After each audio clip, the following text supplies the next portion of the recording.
Cordial saludo, mi nombre es Andrea Fernanda Tovar, pertenezco al CECAP Pitalito en el programa de agronomía. Em, Voy a realizar la explicación de la actividad y pues pido disculpas, tutora, porque tuve un percance con mi computador portátil. Lastimosamente se me dañó. Se le dañó el micrófono, entonces no puedo, o sea, no encontré la forma como grabar el video desde mi computador, entonces estoy utilizando el celular. Espero que me disculpe por este inconveniente y que esto pues no afecte mi nota. Bueno, el tema de la presentación: fundamentos de la microbiología y sus contribuciones en la agricultura sostenible. La primera pregunta dice: ¿qué estudia la microbiología y por qué es importante? Bueno, pues la microbiología es la ciencia que se encarga de estudiar todo lo que tiene que ver con los microorganismos, su funcionamiento, en especial las bacterias, ya que estas son unas células muy pequeñas. Estudia su diversidad, la evolución de los microbios. Cómo fue que surgieron estos microorganismos. También estudia los lugares en los que habitan, eh, también su asociación y la cooperación entre los mismos.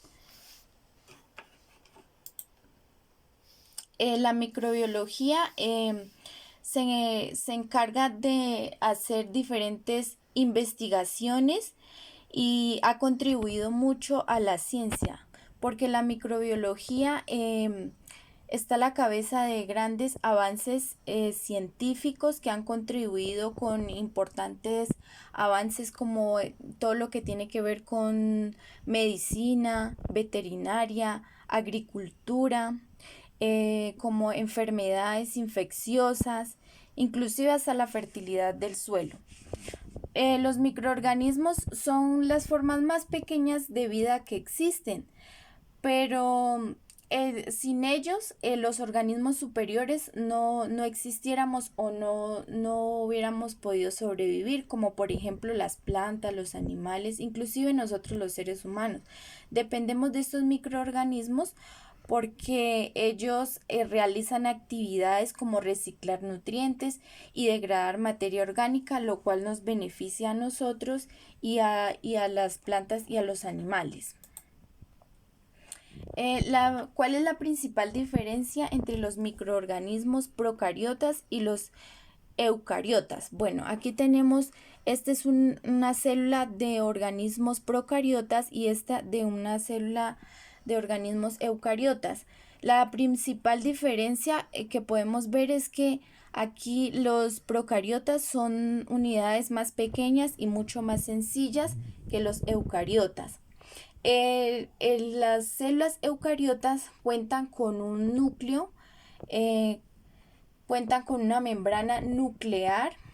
Aquí dentro del núcleo se encuentra la información genética, el ADN. También posee organelos como las mitocondrias, los cloroplastos.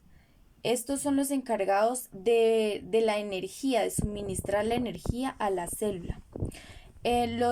Los procariotas, por su lado, tienen una estructura mucho más sencilla. Ellos no cuentan con ellas no tienen como tal un núcleo, sino que en el citoplasma se encuentran una región que se llama nucleoide, y ahí es donde se encuentra la información genética. Estos, como lo podemos observar, no poseen núcleo.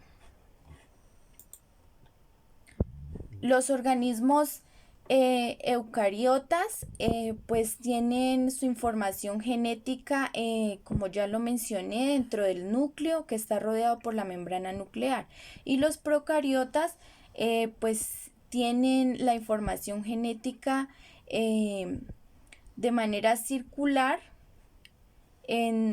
Pues en algunos casos también es de manera lineal, como los cromosomas.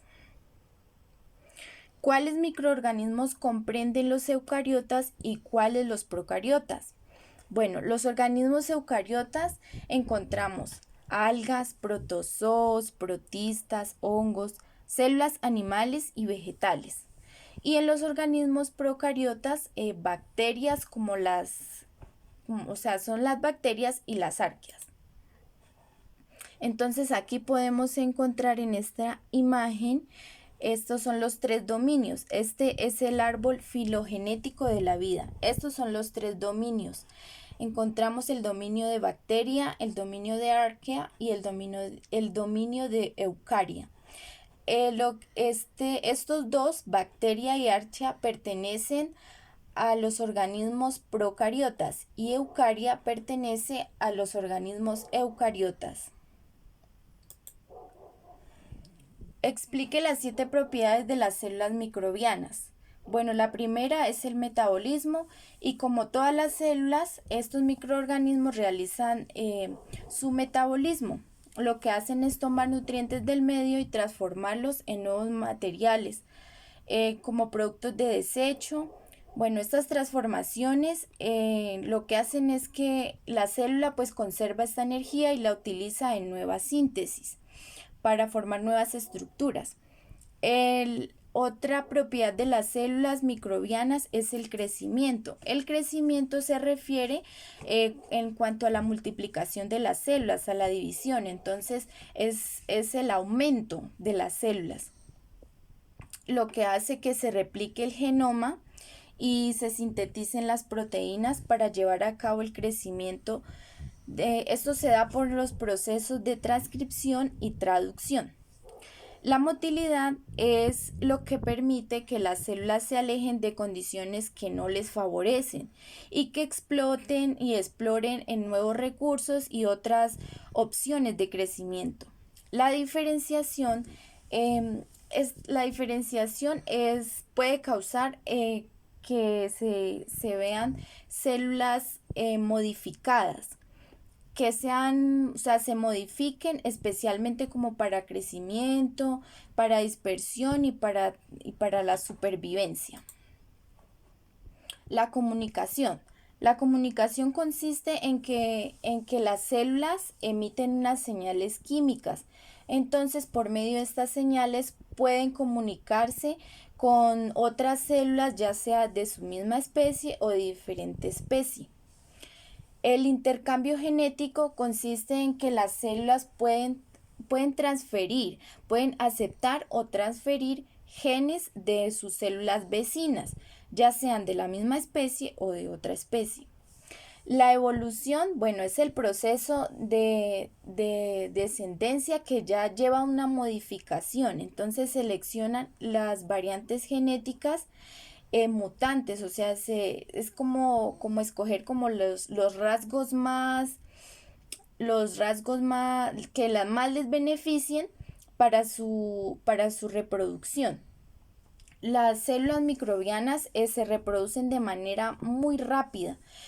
Como podemos ver, las bacterias patógenas, ellas codifican sus genes para crear resistencia a los antibióticos. Entonces, esa es como la evolución, que es muy rápida en los microorganismos. Factores que controlan la abundancia y la diversidad de las poblaciones microbianas. Bueno, pues en especial lo que tiene que ver con la abundancia de las poblaciones de los microorganismos, pues está directamente relacionado con los recursos, o sea, los alimentos que tengan disponibles en sus medios o en sus hábitats donde ellos se encuentren, como por ejemplo condiciones de temperatura. Todo esto depende el pH, la presencia o la ausencia de oxígeno. ¿Cómo se clasifican los microorganismos de acuerdo a sus hábitats? Bueno, los microorganismos están presentes en cualquier lugar de la Tierra que sea propicio para ellos poder sobrevivir y para poder multiplicarse. Se encuentran en hábitats como el suelo, el agua, los animales y las plantas. Entre los principales ecosistemas microbianos encontramos los acuáticos, que es en el mar, en estanques, lagos, en el hielo, fuentes termales. los terrestres, que es en suelos superficiales y el subsuelo profundo, y los organismos superiores que se encuentran en la superficie o en el caso de las plantas o también en los animales, inclusive en nosotros, también en nosotros los seres humanos. Bueno, dentro de esta clasificación encontramos los organismos extremófilos. Estos son un grupo grande y notable de microorganismos como bacterias y arqueas. Lo que hacen es que abundan en hábitat, en ambientes extremos, como por ejemplo en fuentes termales volcánicas, en hielo, glaciares, en masas de agua muy saladas, en suelos con pHs muy bajos o muy altos, con pHs inclusive de 0 o con muy altos, inclusive hasta 12. Aquí tenemos las clases de extremófilos. Entonces aquí podemos ver, por ejemplo, los hipertermófilos. Ellos se encuentran en hábitat como las fumarolas hidrotermales submarinas. En esto pues es una temperatura alta. Los psicrófilos, que ellos por el contrario es en temperaturas bajas, como lo podemos encontrar en el hielo marino. Los acidófilos, que se encuentran en pHs muy bajos, como en termales ácidas. Los alcalófilos, pues por el contrario, están en pHs muy altos, como por ejemplo en lagos alcalinos. También tenemos los barófilos, que esto depende de la presión, entonces los podemos encontrar en sedimentos oceánicos, y los halófilos en aguas salinas. Bueno, los ecosistemas microbianos, pues ellos se pueden expandir o se pueden contraer, o sea, todo depende de los recursos o de los alimentos que tengan disponibles en su hábitat.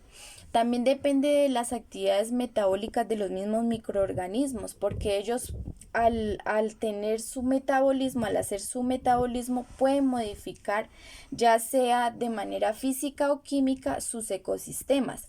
Entonces, por ejemplo, el caso del oxígeno, que es un nutriente vital para muchos microorganismos, pero para otras puede ser un veneno, puede ser mortal. Entonces, de ahí pues se deriva la clasificación de los microorganismos anaerobios, que son los capaces de sobrevivir y multiplicarse en ambientes donde no tienen presencia de oxígeno. Y también encontramos los microorganismos aerobios, que son los que sí necesitan el oxígeno para vivir. 7. ¿Cómo se clasifican los microorganismos de acuerdo a su forma y agrupación? Bueno, tenemos los principales tipos de morfología celular. Aquí encontramos los cocos. Los cocos, tienen una forma esférica o una forma ovalada, como lo podemos ver aquí en la diapositiva. Los cocos aquí se ve bajo un microscopio. Esto, si lo podemos acercar acá, se puede ver que tienen una forma ovalada, una forma redondeada, una forma esférica. Aquí encontramos los bacilos.